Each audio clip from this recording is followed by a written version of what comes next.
vous informer, mesdames et messieurs, merci de faire confiance au journal de la ville et tout de suite les sommaires. Suite au retrait provisoire de Martin Fayoulou, président de l'ECD au processus électoral, le député national Ados Ndombassi, 4 de ses partis se retirent. Il a annoncé son retrait au cours d'un point de presse organisé ce jeudi 29 juin à Kinshasa. Les 4 leaders de l'opposition, Martin Fayoulou, Moïse Katumbi, Délice Sanga et Matata Pogno, seront reçus ce vendredi 30 juin 2023 par le président de la Commission électorale nationale indépendante, Denis Kadima. C'est pour échanger sur le processus électoral, précise le président de la CENI à travers son compte Twitter. C'est tout pour le sommaire. Mesdames et messieurs, encore une fois, bienvenue dans ce journal. Élection en République démocratique du Congo. Matata Pogno, Moïse Katumbi, Martin Fayoulou et Délice Sanga seront reçus ce vendredi 30 juin 2023 par le président de la Commission électorale nationale indépendante, Denis Kadima, pour échanger et aborder les questions relatives au processus électoral en cours. Selon le président de la CENI, Denis Kadima, ces échanges ont pour objectif d'explorer des solutions réalistes pour un processus plus inclusif. Les membres de la Commission électorale nationale indépendante sont tous animés de bonne foi et d'un sens élevé d'éthique, raison pour laquelle la CENI agit en toute indépendance pour assurer le déroulement des élections transparentes et dignes de confiance de l'opinion publique. C'est ainsi que j'annonce la tenue dans les prochains jours des rencontres avec des leaders politiques, particulièrement ceux de l'opposition. Cette démarche vise avant tout à explorer ensemble des solutions réalistes pour un processus plus inclusif, avait dit Denis Kadima dimanche 25 juin à l'occasion de la convocation de l'électorat pour les élections législatives nationales. Le même dimanche, au cours des meetings, Angeli, Martin Fayoulou s'était dit d'accord de rencontrer l'équipe de la Commission électorale nationale indépendante. Il avait indiqué qu'il va définir les règles de jeu avant la tenue des élections prévues le 20 décembre de cette année.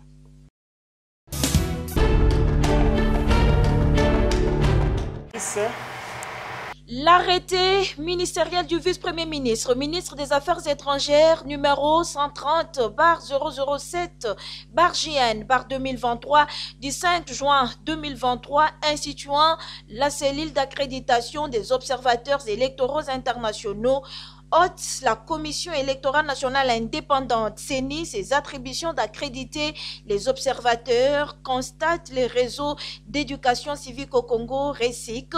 Dans un point de presse tenu ce jeudi 29 juin 2023 à Kinshasa, les réseaux d'éducation civique au Congo demandent au vice-premier ministre, ministre des Affaires étrangères, de retirer carrément cet arrêté qui, pour les RECIC, risque de compromettre le processus électoral. L'article 9 de la loi organique sur la CENI confère à la CENI cette attribution-là d'accréditer les observateurs et nationaux et internationaux. L'article 45 aussi de la loi électorale vient réaffirmer ces principes. Donc ces attributions, aujourd'hui c'est la CENI et la seule CENI qui a l'exclusivité de ces attributions, d'accréditer les observateurs. Mais un arrêté ne peut pas abroger quand même une loi. Mais maintenant nous posons la question, pourquoi venir encore créer une autre cellule? Et dans ces cellules-là, la composition de cette cellule, c'est tous les services d'intelligence. Et la CENI, elle est donc minorisée. Alors que c'est elle qui a dans ses attributions cette question. Le RECIC recommande au Premier ministre, chef du gouvernement, de rappeler à l'ordre le vice-premier ministre, ministre des Affaires étrangères, pour le retrait de son arrêté qui viole la Constitution et les lois de la République, en l'occurrence la loi organique de la CENI et la loi électorale. Et par rapport à l'environnement sociopolitique, les RECIC condamnent avec la dernière énergie les discours haineux et tribaux au sein des politiciens et de la population à l'approche de l'organisation des élections. Dans la démocratie, On ne peut pas promouvoir cela parce que notre paix est très fragile. Et vous le savez encore pour nous, c'est un luxe la paix. Il y a des guerres ça et là, nous sommes en train de militer pour restaurer la paix et l'unité nationale. Ces discours haineux n'ont pas sa place. Ceux qui véhiculent ces discours haineux, discours tribaux, ce sont des gens qui n'ont pas des idées. Et toujours au cours de ces points de presse, la situation sécuritaire dans l'est de la République démocratique du Congo, à Kwamount et dans la ville de Kinshasa, n'est pas passée inaperçue.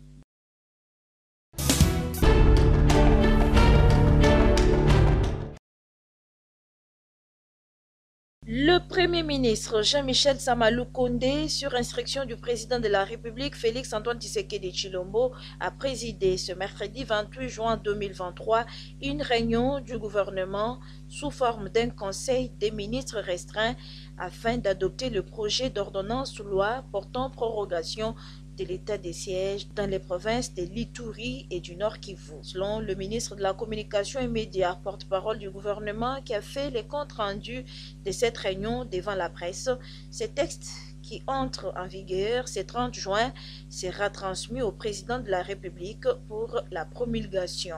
Conformément à l'article 48 alinéa 3 de l'ordonnance portant organisation et fonctionnement du gouvernement, modalité de collaboration entre le président de la République, le Premier ministre et les membres du gouvernement.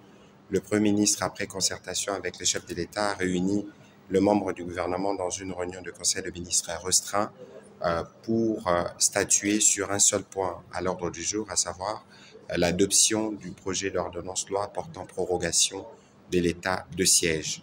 C'est le ministre d'État, ministre du Développement rural, qui assure l'intérim de la ministre d'État, ministre de la Justice, empêché, qui a présenté le texte qui a été unanimement approuvé par le membre du gouvernement présent.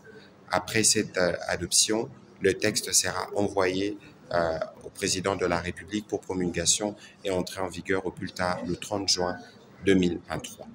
Rappelons par ailleurs qu'avant d'aller en vacances, le Parlement a donné au gouvernement l'habilitation d'adopter les textes relatifs à la prorogation de l'état des sièges dans les provinces de l'Ituri et du Nord Kivu.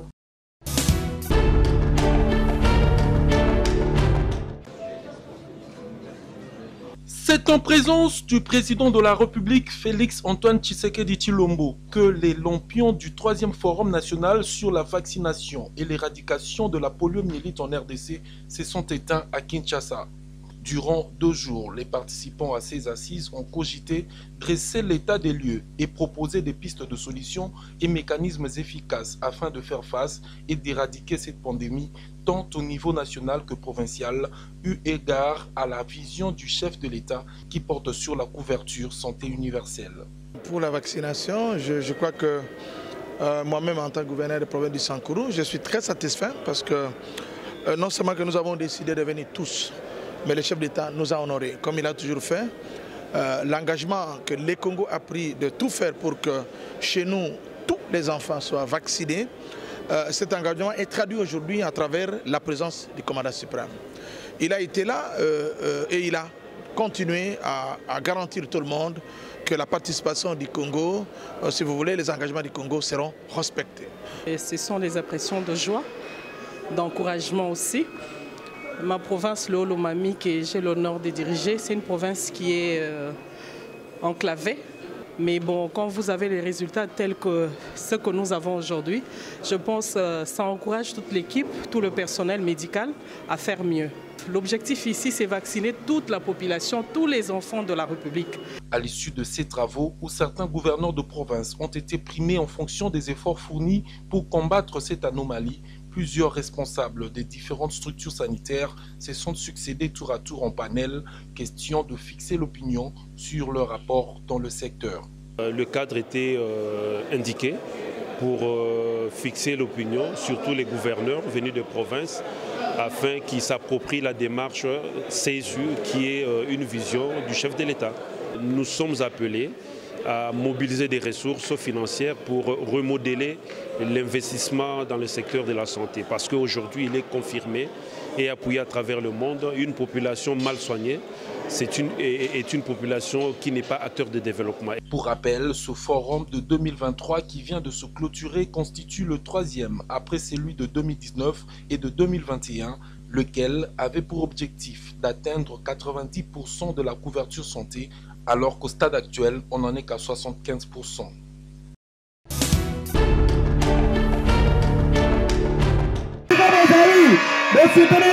C'est dans une ambiance mouvementée des fêtes que les finalistes de la maternelle du collège Les Ambassadeurs ont dit au revoir à l'école maternelle et bienvenue à l'école primaire. C'était le samedi 24 juin 2023 au sein de cet établissement scolaire.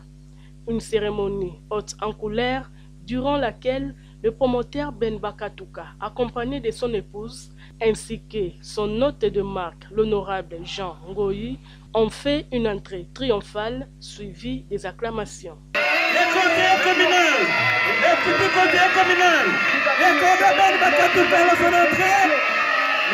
Ils viennent visiter l'école des ambassadeurs. Ils viennent visiter cette fête renommée. L'honorable Jean Ngoyi Kuti, qui est accueilli par l'école de l'État. Juste après est venu le moment de la prière, question de rendre grâce pour sa miséricorde, sa protection et son accompagnement durant toute l'année scolaire 2022-2023. Les élèves ont, en présence de leurs parents, récité des poèmes, des chants et au moyen de l'écriture, ils ont fait la démonstration palpable des matières apprises durant les 5 années à l'école maternelle.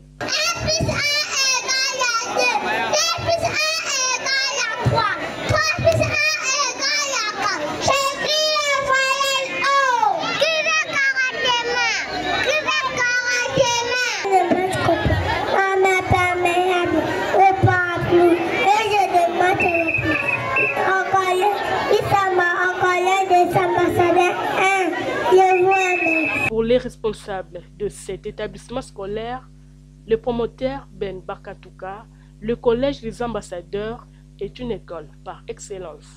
Nous demandons à tous les parents et à toute personne désireuse de faire attraper l'inscription de son enfant, de venir. Nous organisons l'école maternelle, nous organisons l'école primaire, de première en 6e, nous organisons l'école secondaire, de 7e jusqu'en 4e des humanités qu'on appelait la 6e. Et nous avons toutes les options, donc nous faisons appel à toute personne, à tout élève qui veut venir étudier chez nous au Collège des Ambassadeurs, de venir parce que nous sommes là pour les former, pour donner ce qu'il faut à nos enfants pour qu'ils soient utiles, pour qu'ils soient des hommes qui conviennent pour notre société. Être des futurs ambassadeurs de la RDC, c'est s'inscrire et étudier au collège des ambassadeurs situé dans la commune de Massina.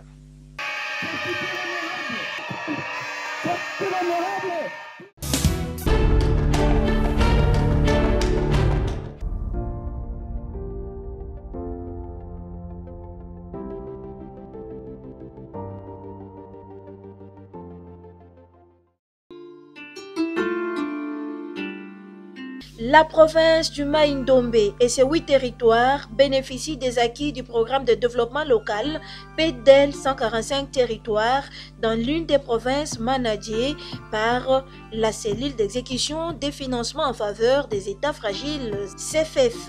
À ce titre, la population du Maïndombe suit avec attention les réalisations des 72 écoles primaires, 43 centres de santé et 8 bureaux administratifs.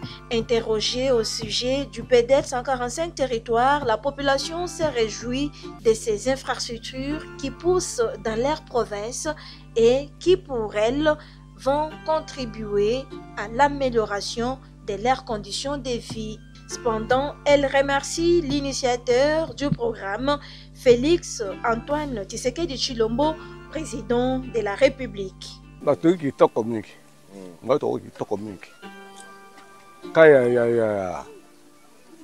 Gouvernement,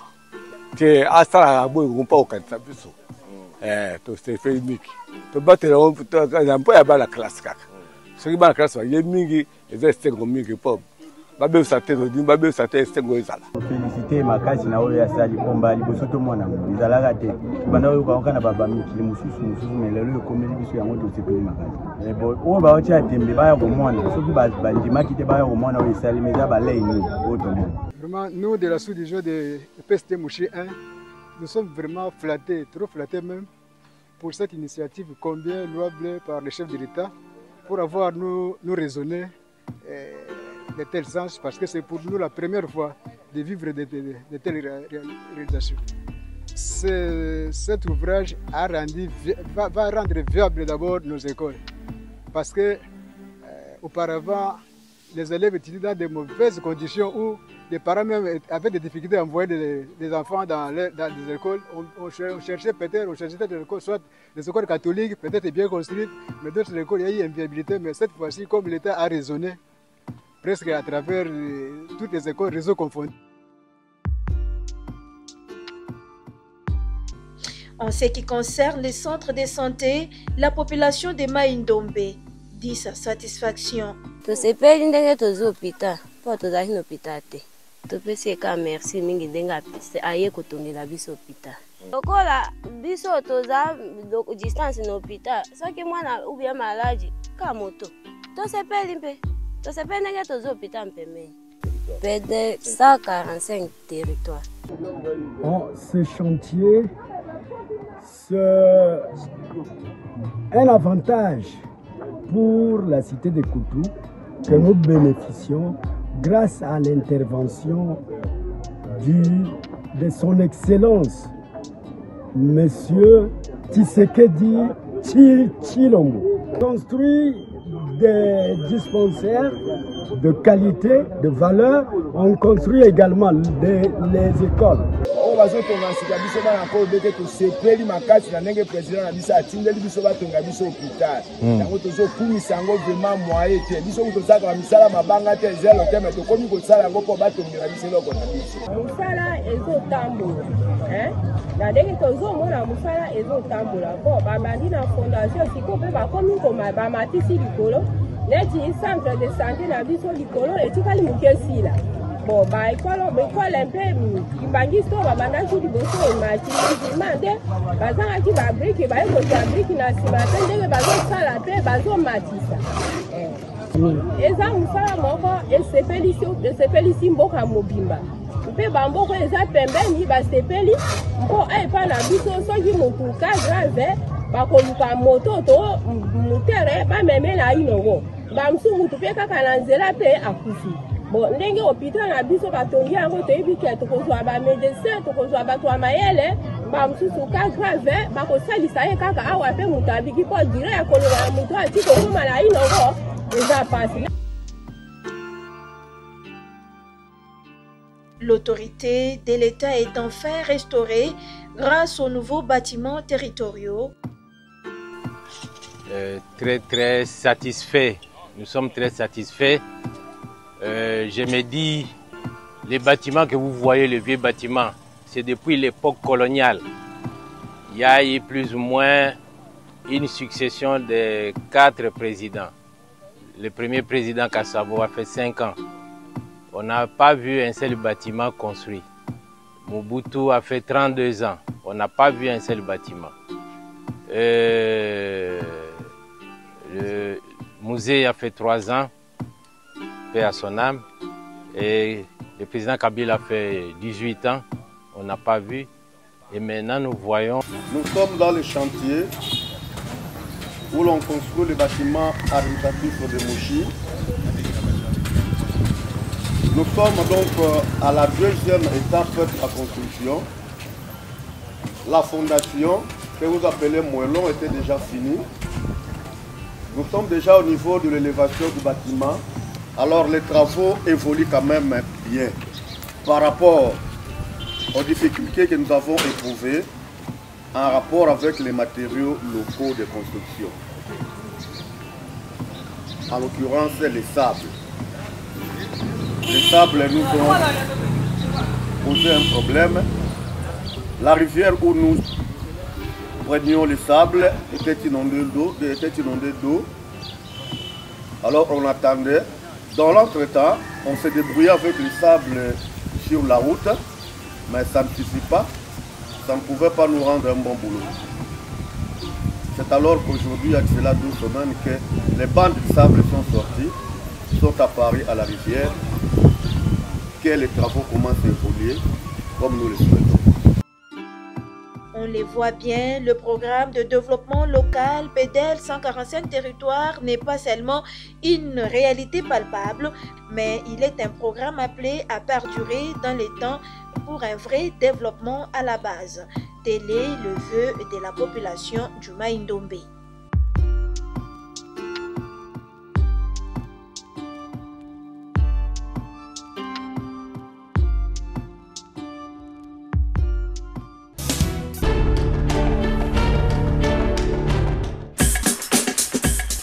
Nous sommes arrivés à la fin de ce journal de la ville, mesdames et messieurs. Merci de l'avoir suivi. Le prochain rendez-vous est fixé pour ce vendredi 30 juin.